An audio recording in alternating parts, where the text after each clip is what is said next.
Stem podcast series में आपका स्वागत है। स्टेम यानी science, technology, engineering, mathematics and medicine, वो क्षेत्र जो किसी भी देश की तरक्की में अहम भूमिका निभाते हैं। ये 5 क्षेत्र हमारे जीवन का वो हिस्सा हैं जो न सिर्फ हमारी जिंदगी को आसान बनाते हैं बल्कि पूरी दुनिया को आगे बढ़ाते हैं।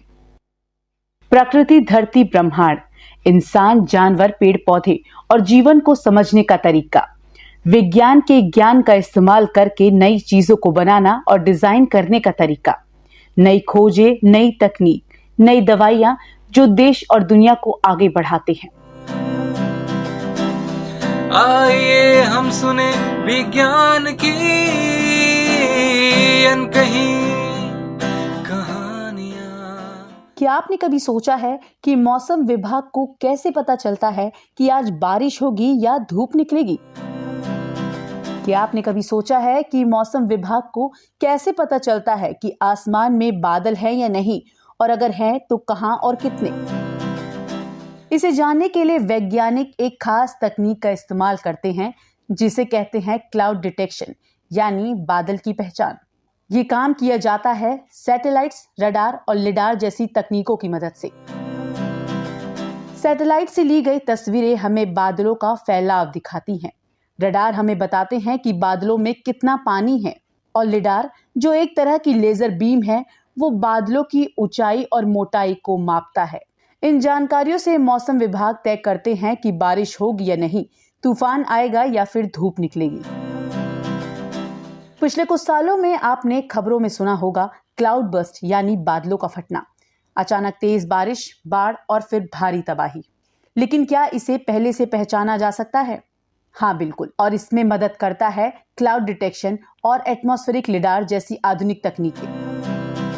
लिडार एक ऐसी तकनीक है जो लेजर किरणों के जरिए आसमान में मौजूद बादलों की ऊंचाई, घनत्व और नमी को मापती है। जब किसी क्षेत्र में अचानक बहुत ज्यादा भाप जमा हो जाती है और ठंडी हवाओं से टकराती है तो क्लाउड बर्स्ट का खतरा बढ़ता है। यह खतरा लिडार और सैटेलाइट्स की मदद से पहले ही पकड़ा जा सकता है। इससे समय रहते चेतावनी दी जा सकती है जिससे जान माल का नुकसान कम हो। आज हम बात करेंगे एक ऐसे अद्भुत यंत्र की जो बिना परछाई के बादलों को देख सकता है। इसका नाम है एटमॉस्फेरिक लिडार। लिडार का मतलब है लाइट डिटेक्शन एंड रेंजिंग। ये एक लेजर टेक्नोलॉजी है जो धरती से एकदम ऊपर आसमान की परतों में झांकती है।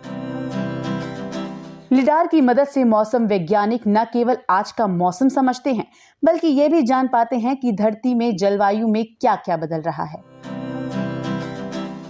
तो याद रखिए, आज टेक्नोलॉजी सिर्फ मोबाइल और इंटरनेट तक सीमित नहीं है, ये हमें प्राकृतिक आपदाओं से भी बचाने में मदद कर रही है। और अगली बार जब मौसम की खबरें सुने तो जानिए कि उसके पीछे है पूरी साइंस टीम और कुछ शानदार तकनीकें जो आसमान पर नजर रखती हैं। एटमॉस्फेरिक लिडार, क्लाउड डिटेक्शन और क्लाउड बर्स्ट के बारे में सब जानने और समझने के लिए आज हमारे साथ मौजूद हैं Aryabhatta research institute of observational sciences यानी एरीज में कंप्यूटर इंजीनियर ई के पद पे कार्यरत डॉक्टर चंद्र प्रकाश। सबसे पहले हम डॉक्टर चंद्र प्रकाश के बारे में जानते हैं। मेरा नाम चंद्र प्रकाश है। मैंने 1 अगस्त 2007 को इंजीनियर बी पर Aryabhatt research institute observational sciences में इंजीनियर बी की पद पर ज्वाइन किया था।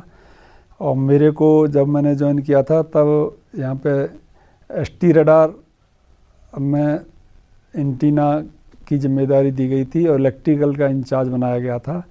उसके बाद मैंने यहाँ इलेक्ट्रिकल के मेंटेनेंस और डेवलपमेंट में काफ़ी काम किया। जितना भी आज आपको इलेक्ट्रिकल में डेवलपमेंट दिख रहा है वो मेरी टीम द्वारा किया गया है। और यहाँ पे मैंने बिजली के क्षेत्र में जो छोटा सब स्टेशन 11 kV का होता है उसमें ऑटोमेशन का काम किया, जबकि छोटे सब स्टेशन पे ऑटोमेशन का काम नहीं किया जाता है। और उसमें मैंने सुपरवाइजरी कंट्रोल और डेटा एक्विजिशन सिस्टम लगा करके और कंप्यूटर बेस्ड माउस के बेस पे पूरा सब स्टेशन, जनरेटर कब चलना है, कैसे चलना है और कितना चलना है, कब नहीं चलना है, और इस तरह के काफ़ी ऑटोमेटिक सर्किट ब्रेकर मैंने लगाए थे यहाँ पे।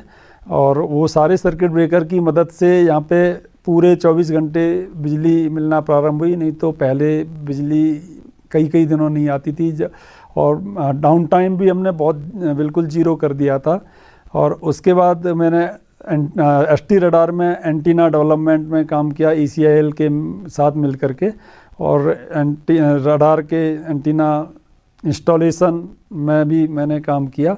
और इसके अलावा ST रडार के 400 किलोवाट सब स्टेशन के ऑटोमेशन का भी काम किया, जिसमें हमने ट्रांसफार्मर वेरी हाई एफिशिएंसी का हमने खुद डेवलप किया।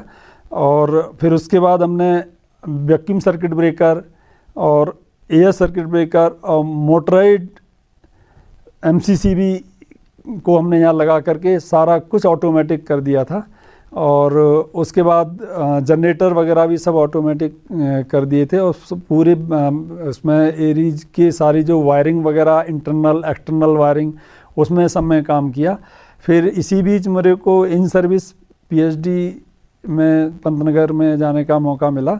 वहाँ पर मैंने एक आर्टिफिशियल ह्यूमन आई बनाने के लिए एक एंटीना डेवलप किया, जो 6 लेयर का एंटीना था, जो वर्ल्ड में पहली बार अपनी फ्रीक्वेंसी का सबसे छोटा एंटीना था। और इसका रिसर्च पेपर मैंने लंदन की Queen Mary University of London में मैंने वहाँ प्रस्तुत किया था। और उसके बाद मेरे को यहाँ पे लिडार डेवलपमेंट का काम दिया गया।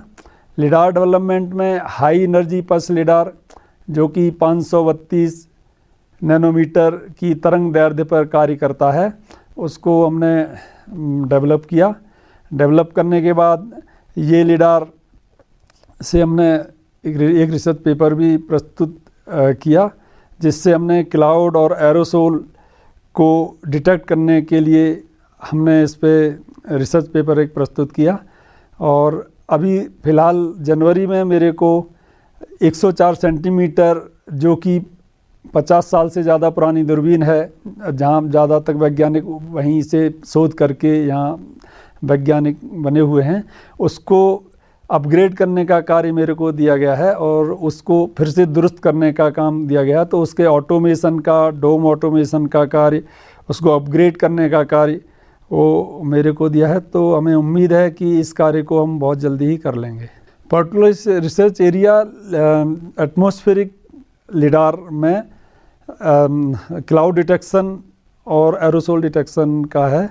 और इलेक्ट्रॉनिक्स में 104 सेंटीमीटर हम अपग्रेड करेंगे तो उसमें कुछ एटमॉस्फेरिक सीइंग का कुछ हो पाएगा, तो उसको हम अभी शुरू करेंगे। डॉक्टर चंद्र प्रकाश ने हमें बताया कि रडार और लिडार में क्या फ़र्क है। लिडार और रडार दोनों अलग अलग चीज़ें हैं। Lidar light detection and ranging इसकी फुल फॉर्म है, और रडार में रेडियो डिटेक्शन रेंजिंग। तो उसमें हम लाइट की फ्रीक्वेंसी पर हम वर्क करते हैं, उसमें रेडियो फ्रीक्वेंसी पर हम वर्क करते हैं।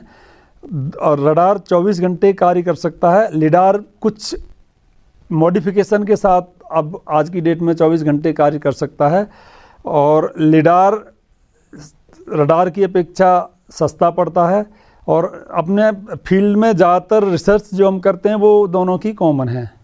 डॉक्टर चंद्र प्रकाश ने हमें बताया कि कैसे उनकी स्टडी कॉमन मैन सोसाइटी और साइंस कम्युनिटी के लिए बेनिफिशियल है। जो रिसर्च हमारी टीम जो करती है उसमें समाज के लिए, जैसे आजकल ग्लोबल वार्मिंग चल रहा है, क्लाउड बस्ट चल रहा है, इस तरह से काफ़ी पॉल्यूशन वगैरह चल रहा है, तो इसके अध्ययन से हम समाज को जानकारी दे सकते हैं, सरकार को जानकारी दे सकते हैं कि इस हिमालय रीजन में ये किस तरह से ये चेंज हो रहा है। तो उस चेंज से आगे हमें क्या क्या सावधानियां ले सकते हैं वो हम बचा सकते हैं। और आगे अगर फ्यूचर में इसमें और आगे बढ़ाया जाए तो क्लाउड बस्ट की जो घटनाएं घट रही हैं उसमें उस रिसर्च को आगे बढ़ाया जा सकता है। तो वो घटनाएं जिसमें पूरे गांव के गांव, पहाड़ के पहाड़ बह जाते हैं, उस चीज़ को बचाया जा सकता है। आइए हम सुने विज्ञान की अनकही स्टेम पॉडकास्ट की इस श्रृंखला को उत्प्रेरित और समर्थन दिया है भारत सरकार के राष्ट्रीय विज्ञान एवं प्रौद्योगिकी संचार परिषद ने। प्रोग्राम को produce media for community foundation ने किया है तथा तकनीकी सहयोग जयंतिका त्रिपाठी द्वारा दिया गया है। तो दोस्तों, उम्मीद है कुछ नया जानने को मिला होगा। अपना ख्याल रखिए, तब तक के लिए खुश रहिए। अलविदा।